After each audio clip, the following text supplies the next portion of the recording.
Hey everyone, top 3 photos with disturbing backstories, part 4. Have you guys seen it? Because we haven't. All right, let's jump into it. Today, I'm going to share with you 3 progressively more disturbing stories, and at the end of each of them, I'm going to share with you the picture that is famously associated with them. But before I get into today's stories, if you're a fan of the strange, dark, and mysterious delivered in story format, then you've come to the right channel, because that's all I do, and I upload 3, 4, even 5 times every week. So if that's of interest to you, please tar and feather the like button, and then subscribe to this channel, and turn on all notifications so you don't miss any of my weekly uploads. All right, let's get into today's stories. So not only are we making the like button feel super uncomfortable, but we're embarrassing the shit out of it. Yep. That's so mean. Oh man. Maybe it'll give me the recognition I deserve.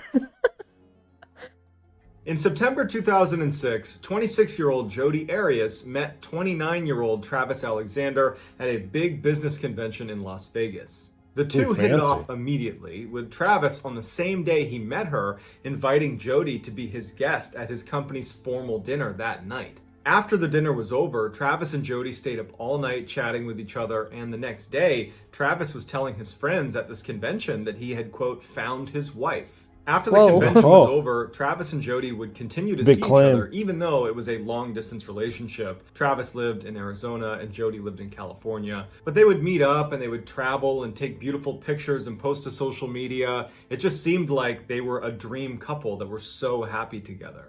While the couple's social media posts might have made it seem like they were this perfect couple, Travis's friends began to notice some very strange behavior by Jodi early on in their relationship. Jodi just seemed totally obsessed with Travis. She could not keep her hands off of him. Travis would be talking to his friends and Jodi would come up beside him and literally grab onto him and cling to him.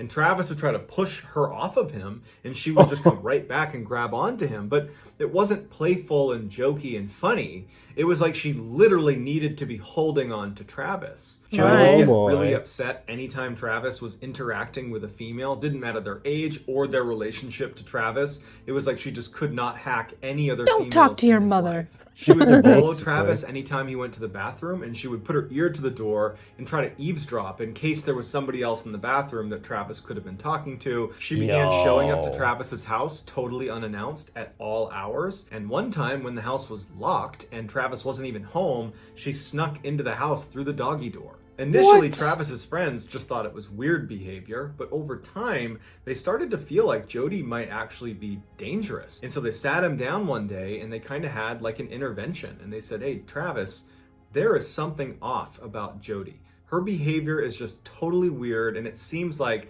she is just never going to let you go. I think you need to break I don't know this how many off red and flags you find need. a way to cut ties with this woman.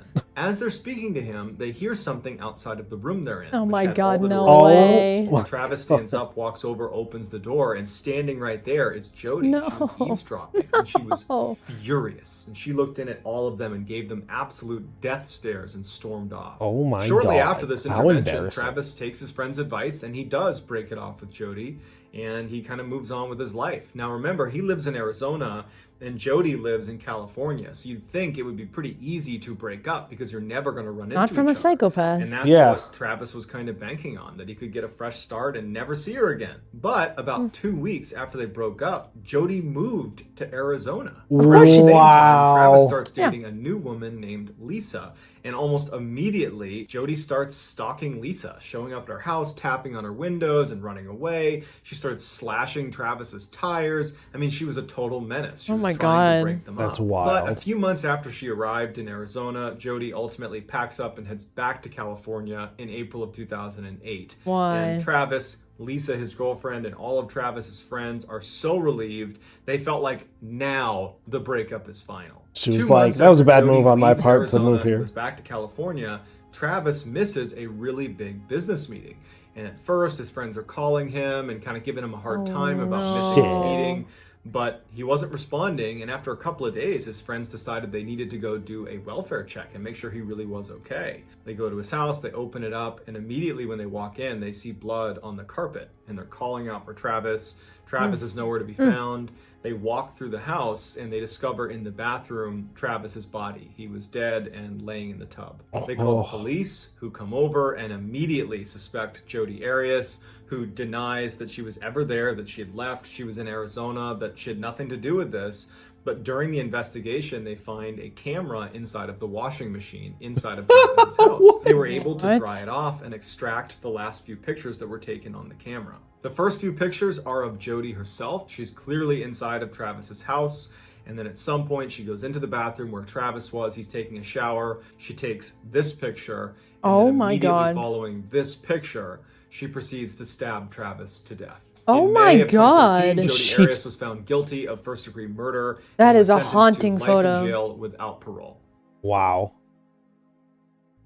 Dude's just like, what are you doing? By September of 1985, the Nevado del Ruiz volcano in Colombia was starting to show signs of significant activity. The tremors had become so powerful that the citizens of a nearby town called Omayra, that was home to 31,000 people, no, another volcano they started story. becoming I very know. concerned. You know, if this thing were to Come go on, off man. only 30 miles away, we'd be leveled. And unfortunately, just a couple of months later, on November 13th, 1985, the volcano would erupt, and it would create a massive mudslide that would just devastate Omayra. The mud flow covered 85% of this town in heavy, thick sludge. It destroyed buildings and bridges, and it killed 25,000 people. Remember, there's only 31,000 people in this village. Oh my God! 60% of the population has been killed by this mudslide. Because of how big of a disaster this was, it took a while for the rescue efforts to mobilize, and so anybody that was on the fringe of being saved unfortunately perished because no one was there to rescue them in time. And then when rescue crews did get out and did start helping people, there just wasn't enough. There weren't enough people to help.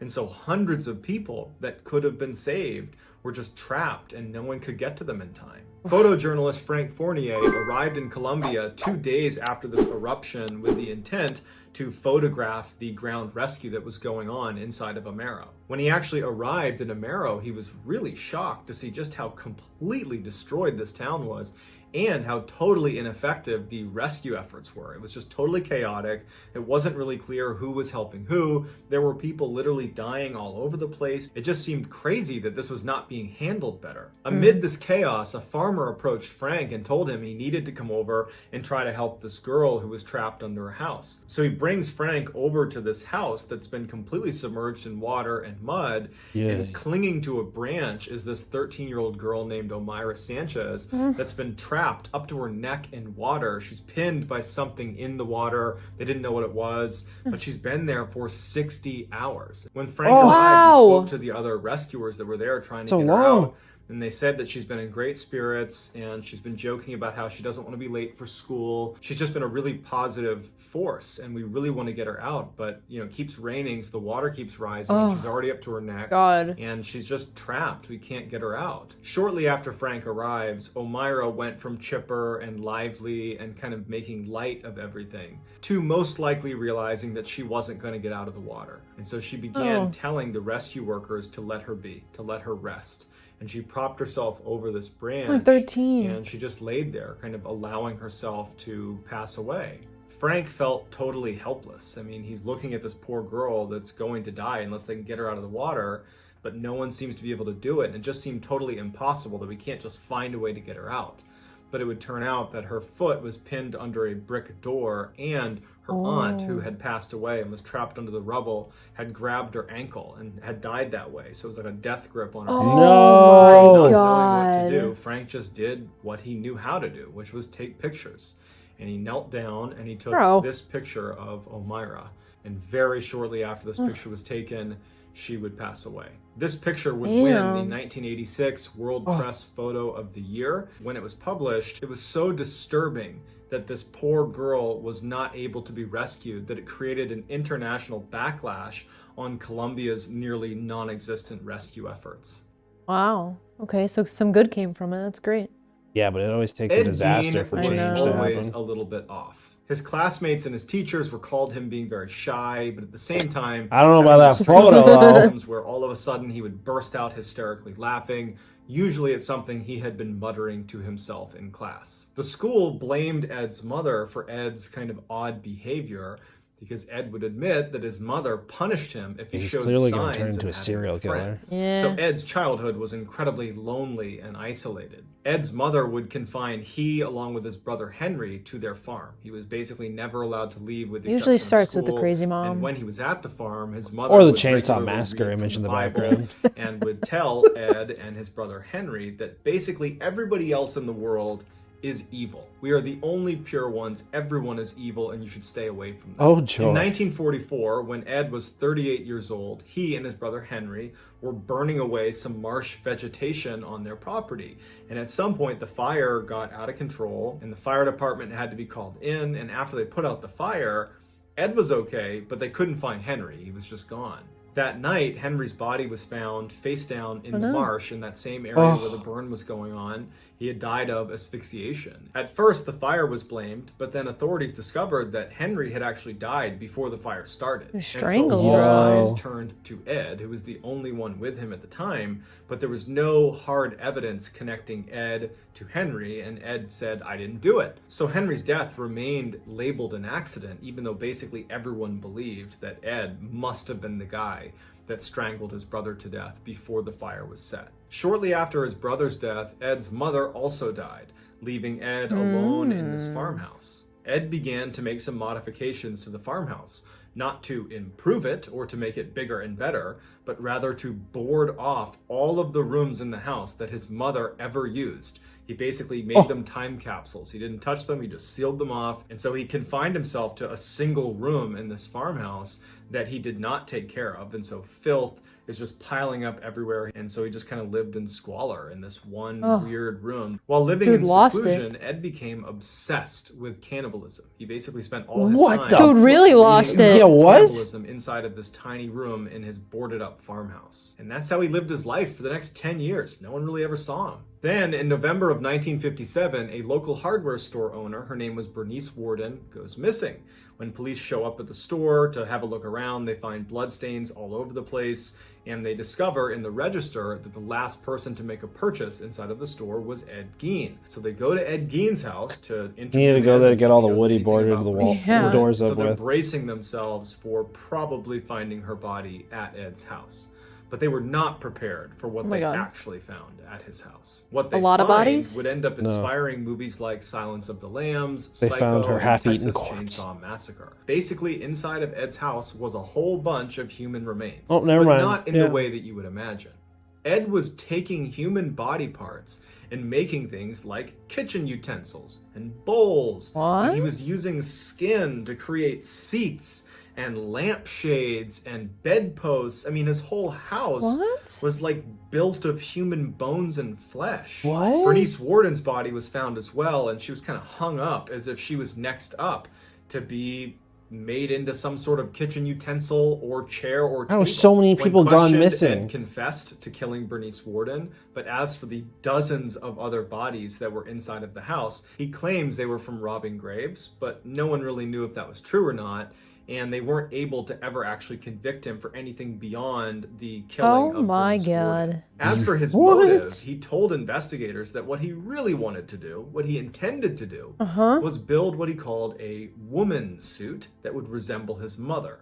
And it would allow him to, quote, crawl into his mother's skin. He was deemed unfit to stand trial, and he was sent to a mental hospital where he stayed until his death in 1984. Here is just a sampling of some of the things that Ed my Gein made using human God. body parts. Oh my God, look at the What's not spoon and pictured here are fork. things like his lampshade, his seat, as well as his gloves and his belt. If you feel so inclined, you can Google those things. All right, that's I'm gonna not do sure it, I guys. Let want me know in the to. comments section what you thought. Oh, That's- dude. That's what makes nightmares right there. Bro, I went to Goodwill the other day. It was only 10 cents for a fork. Like, I don't understand why he needed to just, I need a femur.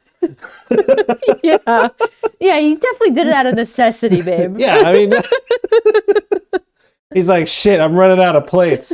There's a grave down the street. But that girl at the wood shop seemed pretty good. Oh I'm my sure there's a good bowl God. I can make out of her. Her hip bone is a nice scoop. You know, it to reminds it. me of the Cyanide and Happiness skit where the guy was like amputating parts and then slowly turning them into Oh, furniture. yeah. It's just Oh, like, yeah. you couldn't have found a better way to make furniture. This is how you That's you how get your it had to hobby be done. done. Yeah. Walks into a room, all he sees is appliances. Oh my god. That was a wacky one. Oh my god. Well, those were all creepy And disturbing. and sad. Yeah. Very sad. Well, thanks so much for watching. If you like what you saw, please subscribe. If you have any suggestions, leave them in the comments, and we'll see you in the next one. Yeah, see ya. Bye.